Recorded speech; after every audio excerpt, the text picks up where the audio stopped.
Good morning children of class 10. Again we will study physics. This is my fourth video, and in my previous videos I have explained about current, charge, potential difference and one law, that is Ohm's law. And I have given the assignment and numericals also, and numerical solution I have sent on the WhatsApp group. Maybe you all have seen. Now coming to the new topic, that is electromotive force. Chapter Current Electricity. Topic Electromotive force of a cell. In short form, EMF of a cell. Children, in earlier classes, you all know that an electric cell has two electrodes of suitable material kept in an electrolyte taken in a vessel. See this figure. Electrolyte H2SO4, dilute sulfuric acid, two electrodes, one is of copper, other is of zinc. Now I am explaining what is electromotive force of a cell.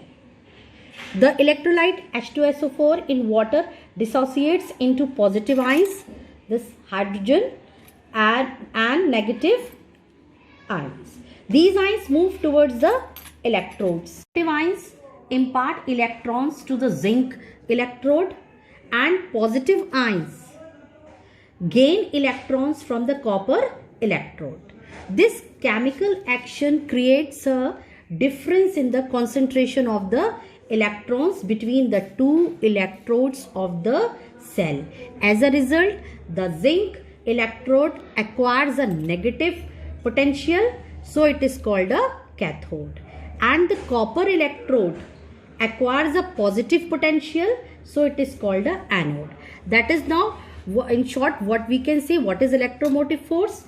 That is, a potential difference is created between the two electrodes of the cell, or it is equal to potential difference across the terminals of the cell when no current is flowing. See, the terminals are not connected, that is when the no current is flowing. Or you can give this definition also: the EMF is the energy provided by a cell or battery per coulomb of charge passing through it. Unit is volt, symbol V. Now this symbol, it is written as epsilon. It is denoted as epsilon, or you can represent by small e also or by capital E also. Formula: epsilon is equal to W upon Q. Again I am saying it is the energy provided by a cell or a battery per coulomb of charge. Here Q is the charge. This is the formula. Now what are the factors affecting the EMF of a cell? Material of electrodes. Number 2, electrolyte used in the cell. Now some are the factors that does not depend, that is, it is independent of the number 1, shape of the electrodes, number 2, the distance between the electrodes, and the amount of the electrolyte in the cell. That we have used dilute sulfuric acid. This is electrolyte. So now coming to the next topic, that is terminal voltage of a cell. What is terminal voltage of a cell? It is the potential difference across the terminals of a load when the circuit is switched on, that is in closed circuit. Now see this figure. Again the same thing, electrolyte H2SO4, two rods, copper, and other is of zinc, but here the circuit is closed. You can see it is connected with a load resistance, this R. So this is called terminal voltage of a cell. It is the potential difference across the terminals of a load when the circuit is switched on, that is in closed circuit. Here symbol is V, it is denoted by V, and the formula V is equal to again W by Q. Or you can say the terminal voltage of a cell is defined as the work done per unit charge in carrying a positive test charge around the circuit connected across the terminals of the cell. Means cell should be in closed circuit. Next is the voltage drop in a cell. Now coming to the voltage drop in a cell. Voltage drop is the decrease of electrical potential along the path of a current flowing in an electrical circuit. What are the causes of voltage drop? Excessive dropping is due to increased resistance in a circuit caused by an increased load or energy used to power electric light, or in the form of extra connection, or using high resistance conductors. These are the causes of voltage drop. Symbol, see this symbol, how I have made this?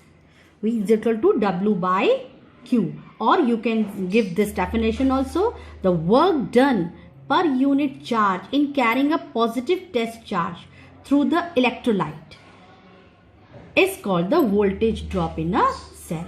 It is so called because this voltage is not available to us for use. Next, internal resistance of a cell. It is the resistance which is present within the battery that resists the current flow when connected to a circuit. Or you can say internal resistance usually means the electrical resistance inside batteries and power supply that can limit the potential difference that can be supplied to an external load. Now the representation, the symbol is small r, it is represented by small r, and formula, this voltage drop is equal to current into internal resistance. Now in the circuit, for circuit analysis, the internal resistance of a cell is considered to be connected in series with the cell. Now you can see this figure. A cell with its internal resistance is represented by this, using this EMF, internal resistance, and like this we have to, this is the representation of a cell with its internal resistance. Now factors affecting the internal resistance. What are the factors affecting the internal resistance of a cell? First point, the surface area of the electrodes. Surface area, this surface area, this much. The surface area of the electrodes, these are the electrodes. That is, larger the surface area of electrode, less will be the internal resistance. Next is the distance between the electrodes. This is the distance between the electrodes, means the more the distance between the electrodes, greater is the internal resistance. Third, the nature and concentration of the electrolyte. Here electrolyte we have used H2SO4, dilute we have used. Means the less ionic the electrolyte, or you can say the higher the concentration of the electrolyte, greater is the internal resistance. Fourth point, the temperature of the electrolyte. Higher the temperature of the electrolyte, less is the internal resistance. These are the four factors affecting the internal resistance of a